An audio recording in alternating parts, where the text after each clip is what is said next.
The HQ-29 missile defense system represents China's attempt to develop a modern, high-performance interceptor capable of defending against ballistic missile threats, particularly in the terminal phase. Despite the ambitious goals surrounding this system, it suffers from several critical disadvantages that significantly limit its practical value and raise serious doubts about its effectiveness in actual combat scenarios. To begin with, the most glaring issue is the lack of public, verified combat performance data. While the HQ-29 has appeared in military parades, test exercises, and state media demonstrations, there are no independently confirmed reports of successful live-fire interceptions in realistic conditions. Unlike comparable systems such as the American Patriot PAC-3 or Terminal High Altitude Area Defense (THAAD), which have proven their effectiveness through combat engagements or multiple live tests, the HQ-29 remains unproven. This absence of concrete evidence makes any claims about its capabilities highly speculative and raises concerns about its true operational reliability. The HQ-29 utilizes a kinetic hit-to-kill interception approach, which requires an interceptor missile to directly collide with the incoming target to neutralize it. While this technique can be extremely effective in theory, it demands incredibly precise target detection, tracking, and guidance. This precision is extremely difficult to achieve against modern ballistic missiles that often employ sophisticated countermeasures. These include decoys designed to confuse radar and infrared sensors, maneuverable re-entry vehicles that alter trajectory mid-flight to evade interception, and multiple independently targetable re-entry vehicles (MIRVs) that release several warheads simultaneously. The HQ-29's guidance and discrimination capabilities against such complex offensive measures remain unverified and, based on open-source assessments, are likely insufficient. Another operational disadvantage lies in the system's deployment and mobility constraints. The HQ-29 is mounted on large, 6-axle transporter erector launchers (TELs) which, while robust, are slow and cumbersome. These large TELs are easily detectable by satellite reconnaissance and offer a large radar cross-section, making them vulnerable to preemptive strikes, especially in the event of heightened conflict. The slow redeployment speed also reduces tactical flexibility. In dynamic battlefield conditions, the inability to quickly relocate limits survivability and effectiveness.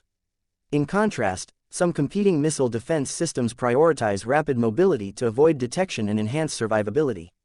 The HQ-29's performance is also deeply tied to a highly networked sensor and command and control architecture, which includes radars, early warning systems, and communication links to higher command echelons. This reliance on an extensive sensor and communication network exposes the system to vulnerabilities such as electronic warfare, EW jamming, spoofing, and cyber attacks.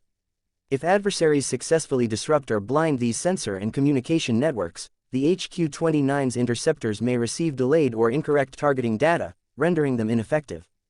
Given the increasing sophistication of EU capabilities globally, this represents a critical weakness. Moreover, the quantity and inventory of HQ-29 units are reportedly limited. Open-source information suggests that China has only fielded a handful of batteries, numbering in the single digits. Such limited deployment restricts the system's ability to defend large areas or multiple targets simultaneously. In the event of a saturation missile attack, where multiple missiles and decoys are launched simultaneously, the system's limited. Interceptors could be rapidly overwhelmed. This problem is compounded by the system's engagement envelope, which likely covers a narrow altitude and range window, further restricting its ability to cope with varied missile threat profiles. From a technical perspective, the HQ-29 interceptor reportedly contains dozens of micro-thrusters for fine maneuvering during flight. While this feature enhances precision, it also introduces significant complexity and potential points of failure. The maintenance and production of such sophisticated kill vehicles are costly and logistically demanding, possibly limiting the pace at which new units can be produced and maintained. In a prolonged conflict, high failure rates or maintenance delays could severely degrade the system's operational availability. Strategically, the system's dual-purpose nature, as a purported anti-ballistic missile and anti-satellite ASAT weapon, raises additional concerns. If used against satellites, the HQ-29 could generate significant debris in low Earth orbit, threatening the space environment and international space assets, including civilian and commercial satellites. This dual-role ambiguity also complicates China's missile defense doctrine and risks escalating tensions with other space-faring nations.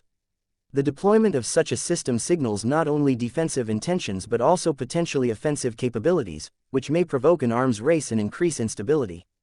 Another disadvantage is the lack of transparency and independent evaluation. China has not allowed third-party observers or international verification of the HQ-29's capabilities, making it difficult for analysts to objectively assess its effectiveness. This opacity creates uncertainty among potential adversaries, but it also diminishes the credibility and deterrent value of the system. Systems like the US TOD and Israel's Iron Dome maintain extensive testing records, open evaluations, and combat validation, which bolsters their reputation and deterrence. The HQ-29's secrecy undermines confidence in its actual battlefield value.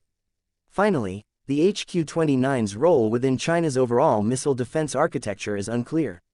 Unlike layered missile defense systems such as those employed by the United States, comprising short, medium, and long-range interceptors with overlapping coverage, the HQ-29 seems designed for a narrower segment of the threat envelope.